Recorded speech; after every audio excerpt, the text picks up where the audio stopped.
We'll just get right into it. Cut that out right there. It's Dawg Food Radio. Uh, Another installment for the week. Today is Monday. Um, Again, no football, but I have been going back and watching some of the old games. So before we get into that, Fans First Sports Network, shout out to them, Fanatical Elves, the whole posse over there. We got a elite squad bringing you a lot of good quality. So, be sure to follow us on all the various socials and, turn on the notifications so you know when we got new fire for you. So, what I want to talk about on today's show, and this is going to be real brief, um, we're going to talk about the pessimism. It's like there's eternal pessimism when it comes to the Browns, when it comes to being optimistic. Now, I understand when you're talking about years and years of, bad luck, misery, whatever you want to call it. But the Patriots had the same amount of Super Bowls as the Browns 30 years ago. It took a nice little stretch of time, but by the time Brady and a lot of his supporting cast was done, they ended up with 6. It happens like that. We'll say on a lesser note, Seattle Seahawks. For a long time, they weren't really competitive. They had some good years, but Russell Wilson and the Legion of Boom get there. And if not for the pick play, they have at least 2. So again, it happens, right? And we know the last 20 years that the management has been incompetent, and we know that they really haven't been focusing on laying a quality foundation. We know that for a fact. And I talked about it on the last show. When you think about how the Browns left and went to Baltimore, Baltimore got the virtue of getting a complete team. It wasn't an expansion team. It was an experienced team, an experienced organization that just changed locations. Whereas the NFL basically gave Cleveland an expansion team, but restored them as the Browns. So there were no roots there. The only roots there was just in the name. So you think about the Jaguars, you think about the Panthers. It was the equivalent of that, the Texans. I got some peoples in Houston. They're up there with expectations for the Texans, And I know that the Texans haven't been around as long, but, they lost a team. You're talking about the Oilers, which are now the Titans. So anyway, going into this season, I encourage, Browns fans to, you went through a rough stretch. I understand that. And it was brutal to watch. But, sometimes you got to go through that. Life is like that sometimes. Sometimes you got to go through that. But you're never too good to have to get your hands dirty. And now you're starting to see the fruits of, okay, all this stuff wasn't working for years, but you finally got competent management. You got competent coaching. You got quality elite players. And you got an owner that's willing to spend money that, let's face it, that's helped tremendously because, the Titans, where I live in Nashville, I don't think that they have the money that the Haslams do to just be breaking bread off like that. It's a lot of teams that don't have that luxury. So all of those things point to not just a good 2024, but a good future and beyond, especially if they continue on this foundation of defense. Ravens and Steelers have been predicated on defense. The Bengals, their defense has been better as of late, at least 4 or 5 years ago. But even when they had Carson Palmer in them, I don't think that their defenses was up there with the Steelers or the Ravens. You feel me? When they was really elite. So, the mindset has to change. You know what I'm saying? Because I'm sure when you bring that energy into the stadium, that transmits. You feel me? And the players can feel that. Now, let's get on to what we really want to talk about. Before we do that, let's pause for a real quick break, and we'll be right back. All right. So what I went back and did, I signed up for NFL Plus, and if you're devoid of football, I would encourage you to do the same thing. $14.99. It was actually a pretty good $14.99 that I spent.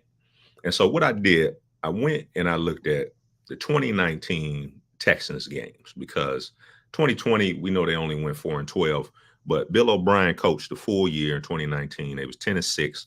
That's the year that they went up 21-0 on the Chiefs in the first quarter, the first quarter, and then they ended up losing, I think, by 20.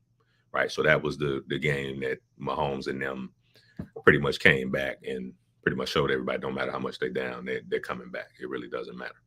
So I watched the first two games of that 2019 season. I think they played the Saints and they played, it escapes me who that second team was, but then I watched the Browns. I watched their first two games. I watched the Bengals game and I watched the Steelers game. And there's two things that I noticed last season that wasn't there when you watched them in 2019. When the ball was snapped and he got the ball in his hands, it was 1, 2, 3, and that thing was out of there. Now he had Deshaun Watson, he had Will Fuller, he had Kenny Stills, and I want to say Brandon Cooks might have been on that team. And it wasn't like how when you watch them, the Browns this season, where it's like he's waiting for people to get open. It's like the receivers aren't getting any separation. It's like DeAndre Hopkins and them was just running. It's like as soon as he hiked the ball, he knew exactly where he was going to be, and he knew it was going to be open. So it was like the timing, the anticipation was there. There wasn't any hesitance. When he dropped back to let that thing go, he was letting it go.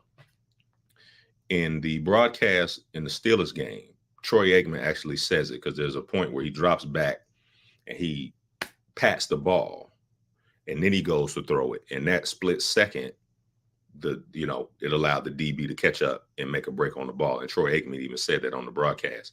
That little double clutch is, he's got to work through his timing. And if you watch the Deshaun Watson's podcast, he mentioned that a couple of times where he's taking an extra pat or he's taking an extra bounce and then he's throwing it.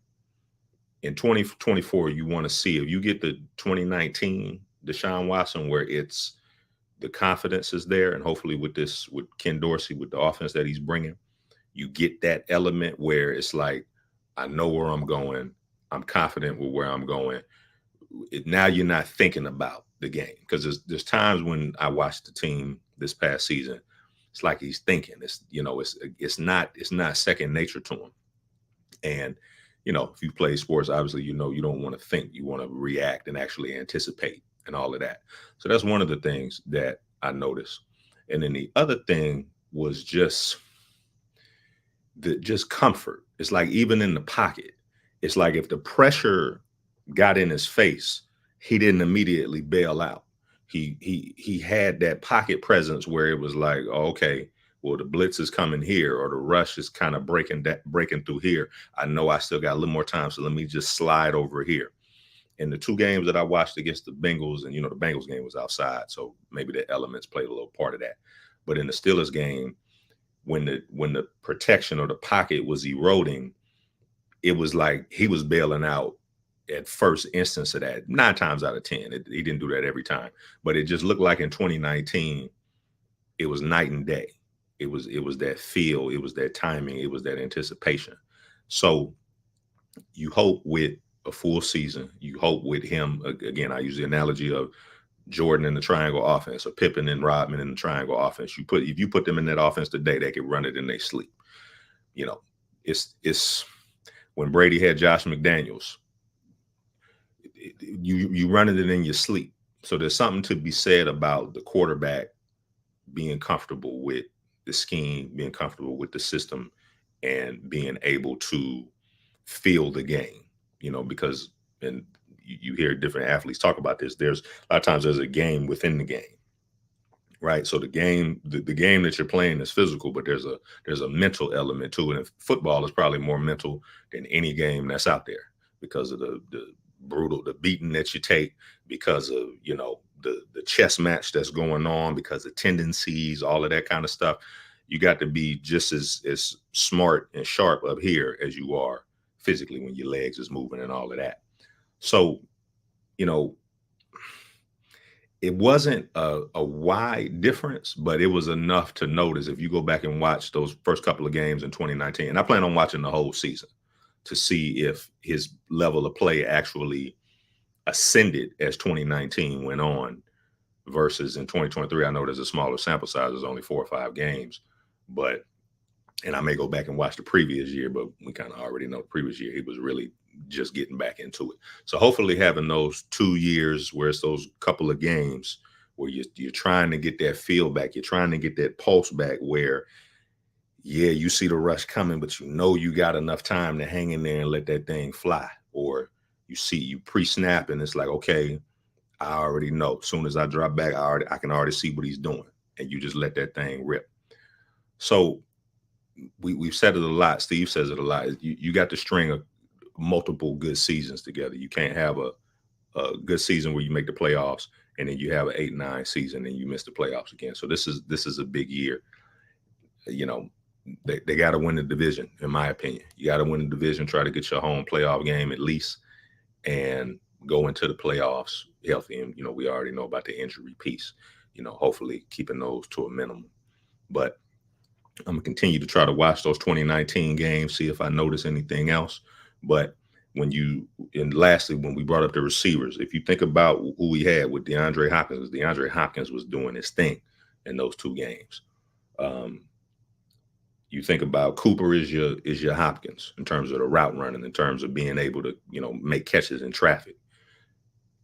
Judy is going to be your Will Fuller, your deep threat, being able to, the youthful receiver.